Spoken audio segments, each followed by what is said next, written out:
Number 1. The Redwater Den looks like any other forest cottage that fell into ruin amidst the Civil War. But that's exactly what the skooma dealers running this joint want you to believe. A trapdoor inside the home will take you to a skooma dealing and manufacturing den. And like a medieval Heisenberg, these dealers are creating a special type of skooma, aptly named Redwater skooma. And this special brew is sure to give your soldier's product a run for its money. But taking a swig of the red liquid will make you pass out and reveal the den was merely a front made by an ancient vampire lord named Veneris Vulpin. Vulpin first found this location during his search for a fabled source of power known as the Bloodspring of Linger's Feast. Vulpin's leads led him to the rift, where he found the liquid of the Bloodspring bubbling out of the basement of an old hermit's house.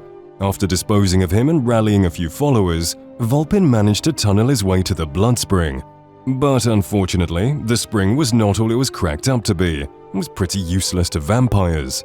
Adamant on not making his journey a waste of time, Vulpin realized that the spring was extremely addictive to mortals. So, the mad lad built an entire den, mixed the Bloodspring with skooma to make it even more addictive, and began luring in people looking for a good time to make them dependent on the spring and have himself an infinite source of food. Number 2. Frostflow Lighthouse. Lighthouses in Skyrim seem to be bad news. Wherever they are, trouble seems to follow, and the Redguard family that would call this place home would soon realize this. Upon arrival, things already look grim with a dead horse laying outside and the aftermath of the Chaurus attack inside the lighthouse's entrance. Reading through the notes reveals the family began hearing scratching noises in the basement but shrugged it off as skeevers. Unfortunately for them, the pests were a little stronger and more poisonous than they were expecting. One night, Habs, the father of the family, found his wife Ramanti dead and a Chaurus snacking on her corpse. And so, he killed the creature and went down to the basement to find the rest of his family. Unfortunately for him, Habs soon found himself in a Chaurus hive and was swiftly taken away. If you choose to follow in his footsteps, you'll be greeted by a Falmer hideout underneath the lighthouse with the remains of the siblings, Habi and Sudi, found inside. As for the father, you find his remains at the end of the dungeon in the belly of the Chaurus Reaper, which is likely the mother of all the Chaurus we came across. Once the family's avenged, you can take Hab's remains to the top of the lighthouse and relight the fire, which will give your healing spells a permanent buff. At least I get to have a happy ending. Too bad I can't say the same for the family. Number 3. Forelhost. On the surface, Forelhost seems like any other Nordic ruin. However, when you look deeper at the lore behind the dungeon, things get a lot darker. When Nords arrived in Skyrim from Amora, they brought their worship of dragons with them. Known as the Dragon Cult, it's this religion that can take credit for almost all the tombs scattered across Skyrim. But Forelhost is important in that it was the last known holdout of these ancient people. But during a siege by Skyrim's High King, the Dragon Cult finally accepted their eradication and decided to go out on their terms. Believing that they would come back to life once the dragons returned, the cultists poisoned their water source and forced everyone to drink it, leading to a self-inflicted genocide. All of the last remaining men, women and children of the Dragon Cult died by their own hands during their final ritual. You can even find mummified Nords that look far too small to be adults. Their prophecy of returning to life did eventually come true, but not in the way they had hoped for. Now the halls of Forelhost are haunted by ghosts and undead, who now have a permanent tie to the monastery. Number 4. Mara's Eye Pond.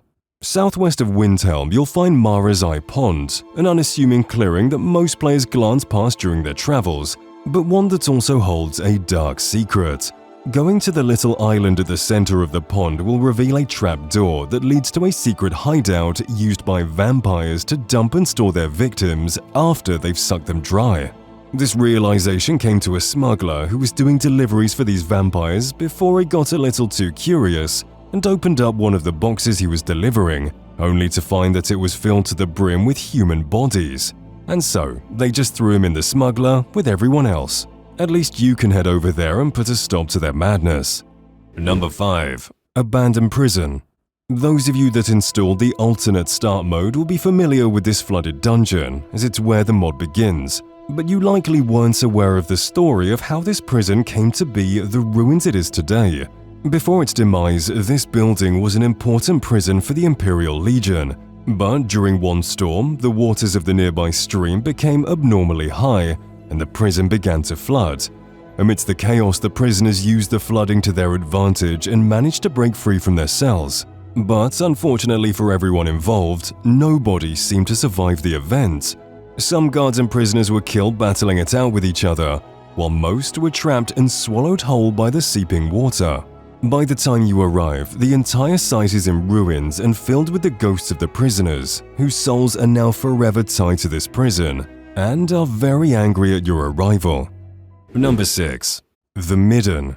Although the College of Winterhold teaches all sorts of magic, something they are strictly against is the dark arts of necromancy and other unsavory magical disciplines.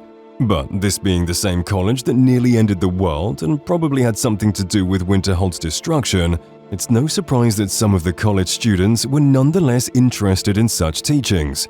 And to keep things on the hush-hush, these professors and students would use the Midden, a large series of stone corridors and chambers underneath the college, where all sorts of heinous rituals were performed. From animal heads on human bodies to torture chambers and mass graves, the Midden has all the amenities that a depraved mage could ask for.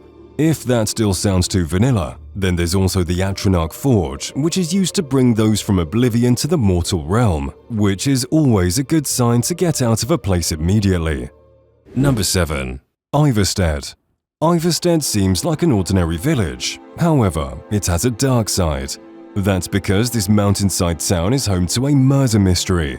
Up until a year before the game, Nafri lived in his home with his sister Rhaeda, but at some point she mysteriously disappears and remains missing when you find her brother.